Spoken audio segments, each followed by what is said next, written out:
ബയണിൽ Luther മത്യാവൂസിന്റെയും great മുള്ളറിന്റെയും അവസ്ഥയാണ് മറ്റൊരു ഇതിഹാസ താരമായ തോമസ് മുള്ളറിന്റെയും.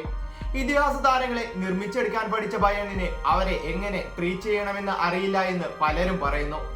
അടുത്ത സീസണോടെ ക്ലബിന്റെ ഭാഗമായിരുന്ന തോമസ് മുള്ളറിനെ ക്ലബ് പറഞ്ഞു വിടുമ്പോൾ അതിന്റെ വിശ്വാസ്യത കൂടി വരികയാണ്. തോമസ് മുള്ളർ എന്ന ജർമ്മൻ ഫുട്ബോളർ ബയണിൽ പന്ത് തട്ടി തുടങ്ങിയിട്ട് നാളേറെയായി. ഏതൊരു ജർമ്മനിക്കാരനെയും പോലെ തന്റെ കുടുംബത്തിലെ എല്ലാവരും ബയണിന്റെ ചുവപ്പ് മനസ്സിൽ കൊണ്ടു നടന്നവരാണ്. തന്റെ 10ാം വയസ്സിലാണ് മുള്ളർ ബയണിൽ എത്തുന്നത്. ബയൺ അക്കാദമിയിൽ പന്ത് തട്ടി തുടങ്ങിയ മുള്ളർ പിന്നീട് 27 വർഷമായി ക്ലബിന്റെ വേദനയിലും സന്തോഷത്തിലും എല്ലാം പങ്കാളിയായിരുന്നു. 743 തവണ ബയണിനായി കോമ്പറ്റീറ്റീവ് മത്സരങ്ങളിൽ അയാൾ പന്ത് തട്ടി. 12 ബുണ്ടസ് ലീഗയും 2 ചാമ്പ്യൻസ് ലീഗും അടക്കം 33 കിരീടങ്ങളിൽ അയാൾ പങ്കാളിയായി. ചടുലമായ നീക്കങ്ങളോ ട്രിബിളിങ്ങുകളോ ആയിരുന്നില്ല മുള്ളറിനെ വ്യത്യസ്തനാക്കിയത്. മുള്ളറിന്റെ ഏറ്റവും വലിയ പ്രത്യേകത വിഷനായിരുന്നു. അടുത്ത നിമിഷം തന്റെ സഹകളിക്കാരൻ എവിടെയുണ്ടാകുമെന്ന് അയാൾ മനസ്സിൽ കാണും, അല്ലെങ്കിൽ പന്ത് എവിടെയുണ്ടാകുമെന്ന് അയാൾക്കറിയാം.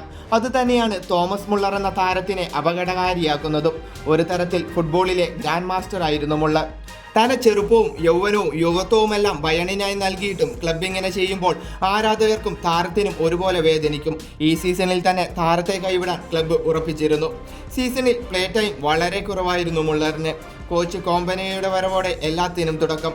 ക്ലബ്ബ് ഇങ്ങനെ ചെയ്തതിൽ താരത്തിനും വിഷമമുണ്ട് എന്ന് തന്റെ കത്തിൽ കാണാവുന്നതാണ്.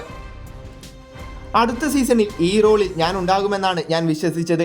എന്നാൽ അടുത്ത സീസണിൽ തന്നെ വേണ്ടെന്നും പുതിയ കരാർ ഒപ്പിടേണ്ടെന്നുമാണ് ക്ലബ്ബ് തീരുമാനിച്ചത്. അതെൻ്റെ ആഗ്രഹങ്ങൾക്ക് വിപരീതമെങ്കിലും ക്ലബിൻ്റെ തീരുമാനത്തെ ഞാൻ ബഹുമാനിക്കുന്നു. മുള്ളറിൻ്റെ കത്തിൽ ഇങ്ങനെയാണ് പറയുന്നത്. എന്തായാലും അടുത്ത സീസണിൽ താരത്തെ സൗദിയിലോ അമേരിക്കയിലോ കാണാം എന്നാണ് ആരാധകർ പ്രതീക്ഷിക്കുന്നത്.